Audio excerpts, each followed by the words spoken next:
Oke, kawan setara, kita balik lagi. Tadi pembahasan tadi saya pikir itu daging semua. Terakhir yang tadi itu yang menariknya adalah, bumbunya nggak enak loh daging mas. aduh,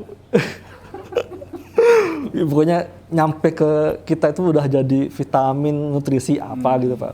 Tapi menarik tadi, ketika Facebook, Meta dan segala macam itu sudah lebih berkuasa dibanding negara karena uh, warga yang mereka kuasai datanya, informasinya itu sudah hampir sebumi lah, setengah bumi sebumi gitu. Nah itu menarik. Nah mungkin saya ingin membahas begini Pak. Eh, Mungkin bisa dilanjutkan nanti bahwa kan ketika ada tadi pembahasan sebelumnya ketika kita menolak misalnya negara mengatur soal internet, sementara di atasnya tadi itu Amerika atau ya apapun lah itu sudah mengaturnya gitu. Apakah ada implikasinya terhadap perubahan-perubahan sosial dalam artian semua aturan yang diatur di atas itu hanya untuk kepentingan bisnis mereka, tetapi yang di bawah ini terdampak semacam euforia aja gitu. Kira-kira ada dampak perubahan sosial nggak Pak dari itu? Iya, jadi transformasi digital itu kan menghasilkan benefit, ya kan? Benefitnya macam-macam. Benefit itu dalam konteks ekonomi disebut sebagai surplus ekonomi, gitu ya. Nah, surplus ekonomi ini wajar kalau sebagian besar dari surplus ekonomi digital ini secara global itu diterima oleh Amerika Serikat. Kenapa? Karena mereka yang paling banyak inovasi, ya kan? Mereka yang paling dahulu membuka jalan, mereka yang paling banyak investasi juga, gitu ya. Jadi wajar kalau surplus ekonomi digital secara global Amerika yang dapat banyak, dapat paling banyak. Tetapi dapat paling banyak itu bukan berarti mengambil sebanyak-banyaknya. Paham ya maksudnya ya? Nah ini yang terjadi sekarang. Jadi mengambil sebanyak-banyaknya. Misalnya dalam konteks bisnis perikanan digital hari ini, Bang Joki, itu bisnis perikanan digital hari ini, belanja perikanan digital hari ini, secara global, 55% hanya dikuasai oleh 2 perusahaan. Google, Alphabet, dan Facebook. 56% belanja iklan global. Gitu. Global ini ya. Kalau di Indonesia masih belum, tapi kalau secara global sudah begitu. Ini konsentrasi ekonomi yang belum pernah terjadi. Dalam bisnis media maupun sektor yang lain. Belum, sulit mencarikan presidennya. Jadi ini pemusatan ekonomi, surplus ekonomi yang luar biasa. Tentu ini tidak sehat karena ratusan ribu perusahaan media yang lain itu memperebutkan remah-remahnya. Iya, betul. Gitu. Nah, ini kan itu tadi ya, mengambil yang paling banyak dengan mengambil sebanyak-banyaknya itu kan dua hal yang berbeda. Gitu. Itu yang kita koreksi sebenarnya.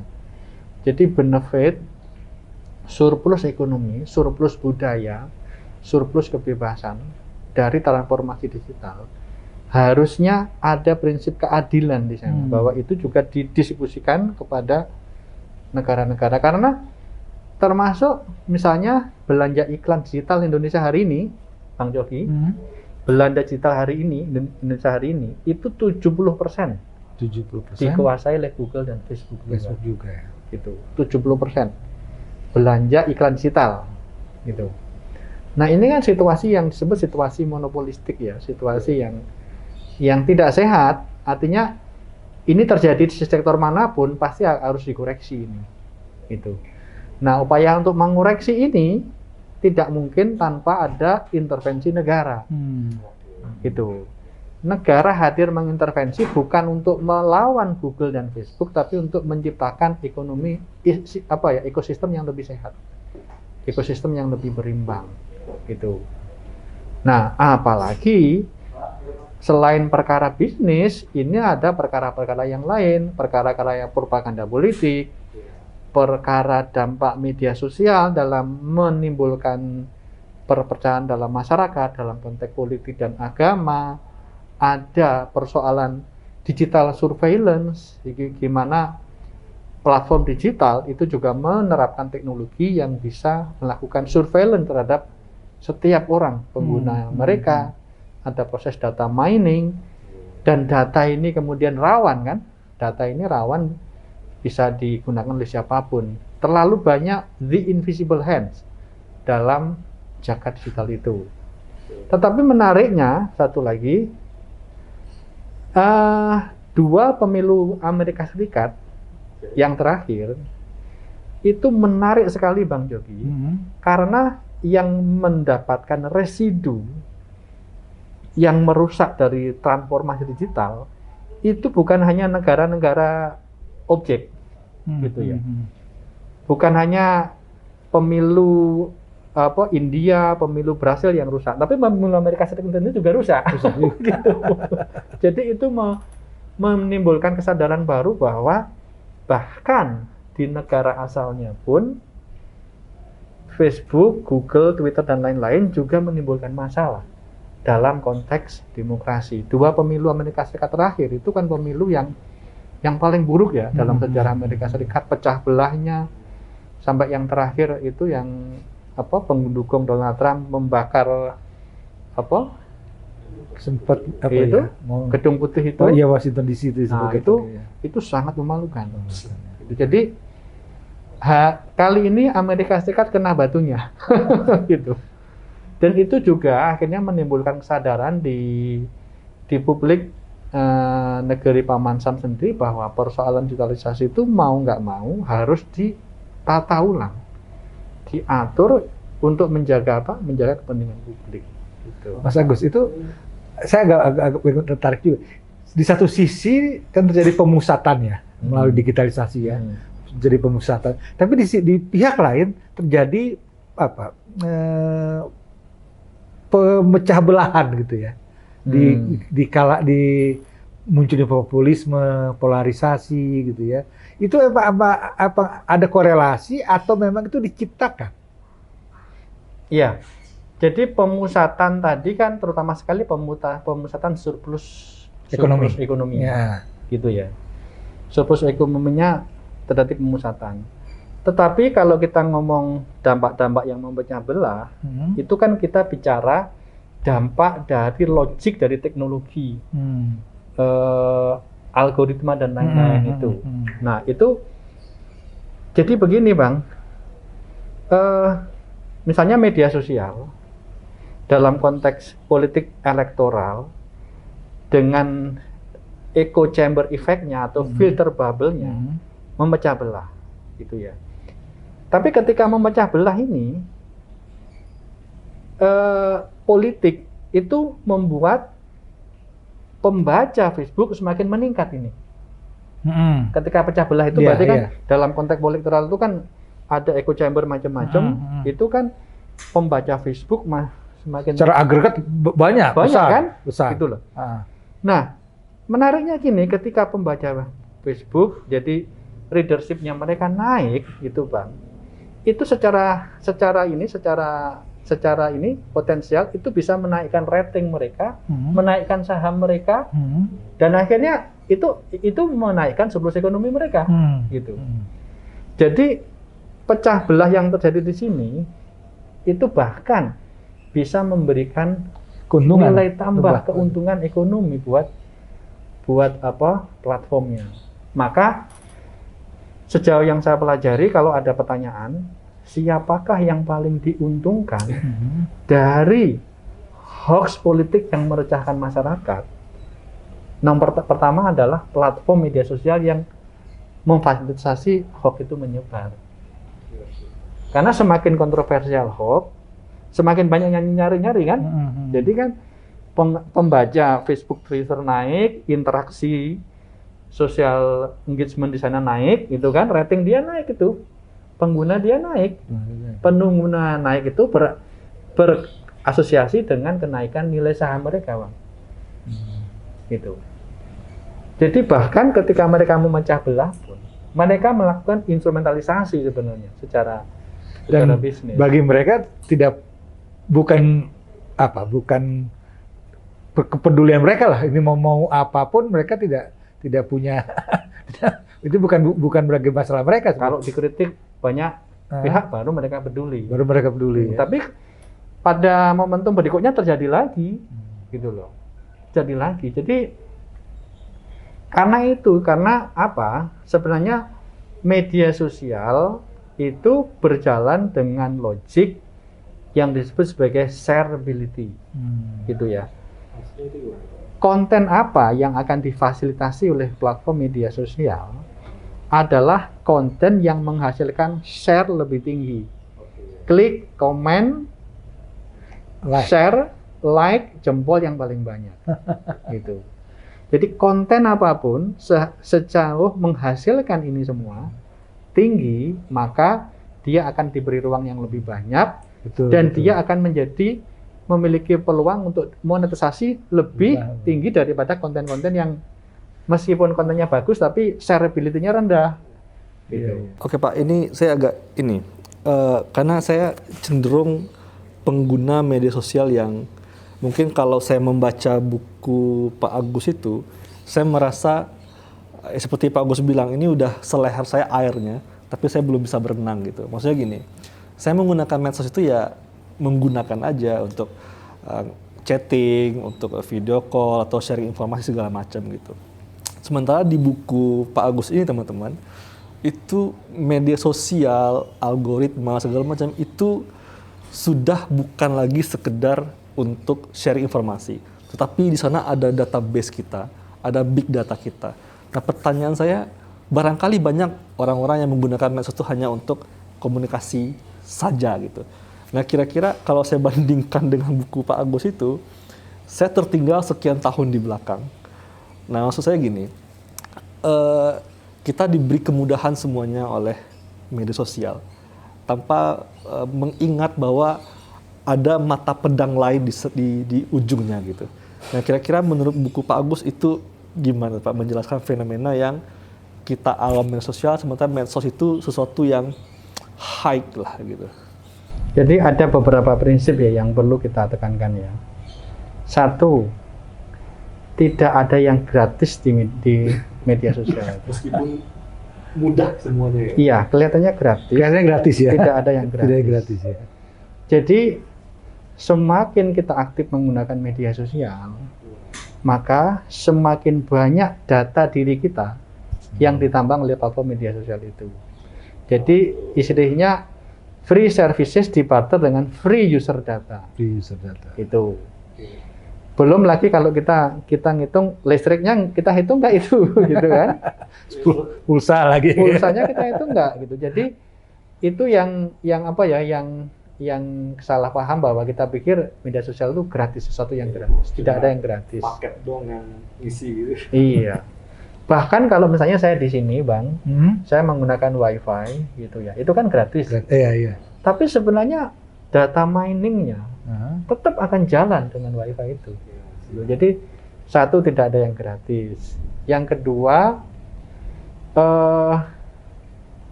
kita harus bisa membuat skala atau memberikan matriks mana yang useful, mana yang useless dari konsumsi kita terhadap teknologi ini. Sebagai pribadi. Sebagai pribadi. Mau nonton games itu ada manfaatnya. Tapi kalau nonton game 6 jam sehari itu kan useless sebenarnya. Gitu ya. Seakan-akan kita nggak punya aktivitas yang lain, yang penting, gitu kan? Mau nonton game, YouTube macam-macam itu bukan sesuatu yang harus dihindari. Itu memang itu apa ya, menyenangkan hidup kita. Kalau kata anak sekarang healing. Jadi kita harus membuat metrik mana yang useful, mana yang useless dari konsumsi kita terhadap teknologi, sehingga kita akan bisa menguasai teknologi itu dan bukan sebaliknya diperbudak oleh teknologi itu. Gitu. Maka Shoshana Zuboff itu punya buku yang provokatif sekali judulnya, Master or Slave. Gitu. Master or Slave. Master of slave ya. Tuan atau budak ya. Iya. Kita itu menguasai dan menggunakan teknologi, atau kita diperbudak oleh teknologi, sehingga kita tidak bisa mengendalikan diri. Hidup kita itu 24 jam sehari, tapi Mungkin hanya tidur aja kita nggak menggunakan gadget kan, kayak gitu. Nah itu, makanya di negara-negara Eropa, khususnya di Eropa Utara ya, negara Skandinavia itu mereka kan telah selalu lebih dulu kan soal ini kan, soal yang positif-positif. Mereka sudah memiliki kesadaran tentang pentingnya diet teknologi. Gitu ya. Diet. Kalau kita diet makan kan kita nggak stop makan kan? Kita makan seperlunya. Diet sosial media, diet teknologi juga begitu. Kita menggunakan media sosial, kita menggunakan teknologi komputasi itu seperlunya. Gitu. Agar kita bisa mengendalikan teknologi dan bukan sebaliknya, kita diperbudak oleh teknologi ini. Dan teknologi ini ada masternya ini gitu loh. Ada the invisible hand dari teknologi yang kita gunakan gitu loh. Yang memata-matai kita, yang mengambil data kita, yang selalu mendrive kita untuk konsumsi lebih banyak lagi. Gitu. Tiba-tiba di wall Facebook kita atau di Google Search kita kan muncul iklan-iklan kan. Sekali Mas Coki, Bang Coki dicari sepatu badminton yang bagus gitu kan. Googling itu kan besoknya kan muncul lagi gitu. Gitu. Jadi itu selera kita, attitude kita itu dibentuk oleh mereka ya. Dideteksi, terus kemudian itu dijadikan ini ya, kita akan terus akan dibanjiri dengan informasi-informasi gitu. Nah, dalam konteks politik dan agama ini sangat merugikan. Karena apa? Dalam konteks politik dan agama, begitu saya mencari misalnya Nahdlatul Ulama gitu ya, saya akan di-tag sebagai orang NU, dan informasi-informasi yang membanjiri newsfeed saya kurang lebih adalah informasi yang favorable terhadap NU, seakan-akan saya orang NU dan saya nggak perlu informasi tentang Muhammadiyah dan lain-lain. Jadi itu yang disebut sebagai the daily me. Kalau kita aktif di internet, maka konten yang muncul di newsfeed di beranda kita adalah konten-konten yang diasumsikan kita adalah orang butuh informasi ini dan tidak butuh informasi yang lain. Berarti udah diatur sedemikian rupa ini untuk Anda gitu. Itu yang disebut sebagai the power of algoritma ya. Padahal kan kita awalnya niat hanya mencari informasi aja gitu. Ternyata setelah itu informasi kita diatur oleh pihak itu. Panduan praktisnya gimana supaya kita tidak hanya, ini kan peran mesin ya, mesin learning ya, algoritma itu. Tapi bagaimana kita supaya tidak hanya terjebak satu sisi ini. Bagaimana misalnya ini Facebook ya, Facebook atau YouTube gitu ya, supaya kita bisa juga mendapatkan alternatif informasi. Itu gimana caranya? Jadi praktisnya gimana praktisnya? Yang paling sederhana, kita harus sering menghapus Google Search kita. Google Search kita. Search history kita. Itu misalnya begitu ya, itu yang paling umum kan. Terus yang kedua, kalau ada permintaan cookies, ya abaikan. Jangan di-agree. Oh, jangan di-agree. Atau jangan di-accept gitu ya. Kita tuh sering sekali kalau ngejar satu konten, terus kita masuk satu web gitu kan, itu kan ada permintaan kan, apakah kita bisa mengakses cookies Anda gitu kan, karena kita butuh konten itu langsung accept gitu kan. Gitu. Nah, padahal itu sebenarnya kita membukakan jendela buat orang lain untuk mengambil data identitas kita. Kayak gitu. Terus yang ketiga, jangan berpikir bahwa jagat media sosial kita itu adalah jagat secara keseluruhan. Itu adalah satu echo chamber, itu satu chamber, information cocoon, gitu ya. Jadi kan begini Bang, kalau orang punya pandangan politik, pandangan ini apakah pro pemerintah atau kontra gitu kan, kalau mau statement tentang Pak Jokowi yang keras itu kan, voice di bawahnya itu kan like, keren, gini. Kita berpikir itu adalah dunia nyata, bahwa banyak orang yang setuju dengan kita. Padahal itu yang tepuk tangan itu ya memang teman-teman kita yang satu pandangan dengan kita, gitu loh. Jadi Jadi kalau nah itu sering orang berhalusinasi bahwa dia sedang berhadapan dengan dunia gitu. Padahal yang dia hadapi adalah yang disebut sebagai homofili. Like-minded people. Orang-orang yang sudah dikelompokkan oleh Facebook karena punya pandangan yang sama dengan kita. Oh, bisa dikelompokkan seperti itu. Jadi kalau Anda aktif sekali di Facebook misalnya, Facebook bisa mendetek Anda ini orientasi politiknya apa. Dan kemudian akan dikelompokkan dengan orang-orang yang punya pandangan yang sama. Nah, itu yang disebut sebagai sisi negatif, destruktif dari media sosial dalam konteks politik. Karena demokrasi itu membutuhkan bahwa kalau di Amerika Serikat, yang demokrat dengan yang republik itu harus bertemu, berdiskusi, berdialog. Tapi dalam konteks 2 pemilu terakhir itu enggak, yang demokrat semakin demokrat, yang republik semakin republik, mereka berasik masuk dengan dirinya sendiri, semua pernyataan yang muncul di sini ditepuk tangani gitu kan, nggak ada yang kritik kan, karena memang mereka satu kubu. Makanya gitu. Itulah terjadi pemecah belahan, polarisasi. Itu pecah belah terjadi gitu. Padahal demokrasi itu menuntut kelompok-kelompok berbeda itu harus sering bertemu untuk berdialog. Gitu. Makanya pertanyaan saya tadi, apakah ini created atau by incident? Apakah ini memang diciptakan secara sengaja atau memang ini residu collateral damage yang tidak terelakkan gitu? Itu memang cara kerja algoritma seperti itu, gitu ya. Cara kerja algoritma itu memang dia melakukan grouping dan regrouping orang-orang pengguna media sosial, bukan hanya Facebook sebenarnya, untuk mempertemukan kita dengan orang-orang yang mirip-mirip dengan kita, dengan informasi-informasi yang menurut histori kita itu kita butuhkan, gitu. Tapi ini tidak sepenuhnya negatif, Bang. Karena kalau tidak berurusan dengan politik dan agama, ini banyak manfaatnya, gitu ya. Jadi misalnya begini,